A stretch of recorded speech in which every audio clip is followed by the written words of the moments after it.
we put the word Psalm 35, Psalm 109, and declare word online, not video on this channel. You know what? But the candle did not appear on the video, but I was holding it on my hand while reading the Bible on air.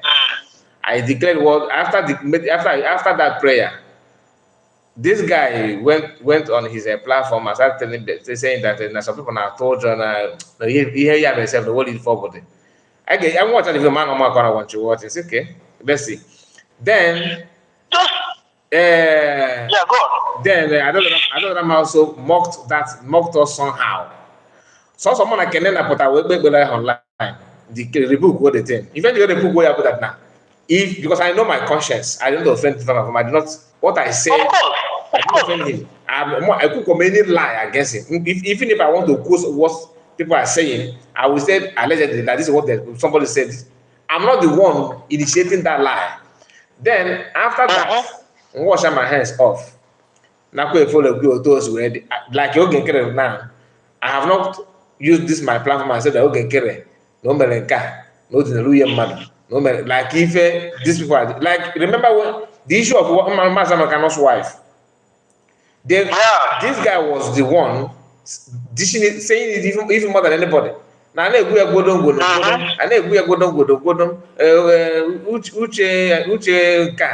that kind of thing. And it's in a platform. They will turn around and mock you that you don't have followers. People love to hear you, saying what is unimaginable. You will understand that how many people are watching you. How many people are watching you? You can see that you go there are people are gathered. I'm not here to mock it. It's not about gathering, but sometimes if you got one you get splinter. You understand?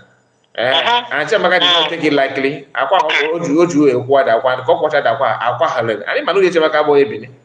Let me end it there. Now, let me tell you on that program, this the program about Prince Wave. Okay, yeah. Prince Wave. You know, my brother, in this struggle, if you know what you want and what you are looking for, you don't expect anybody to come and tell you what to do. At all.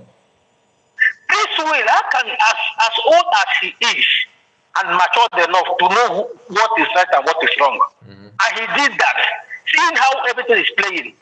Yeah, who's here, success, when you was on a phone, come and join them. Then he went, living the truth that he has been following.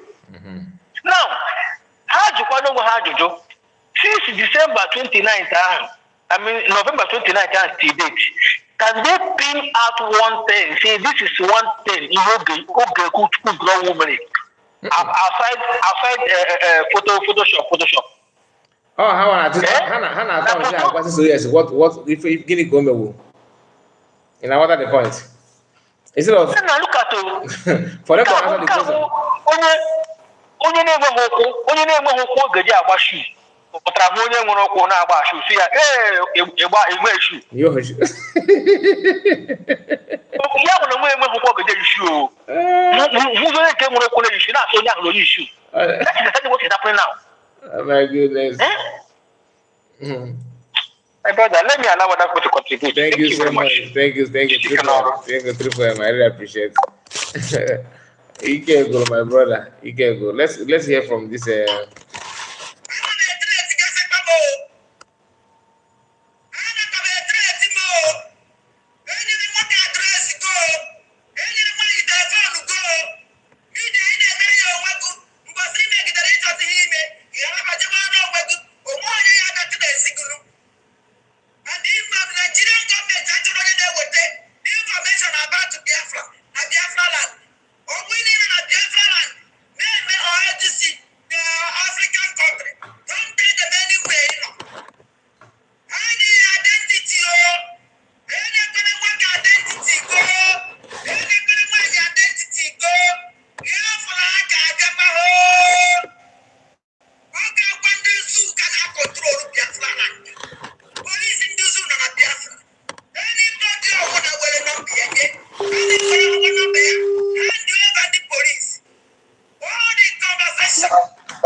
Good evening, sir.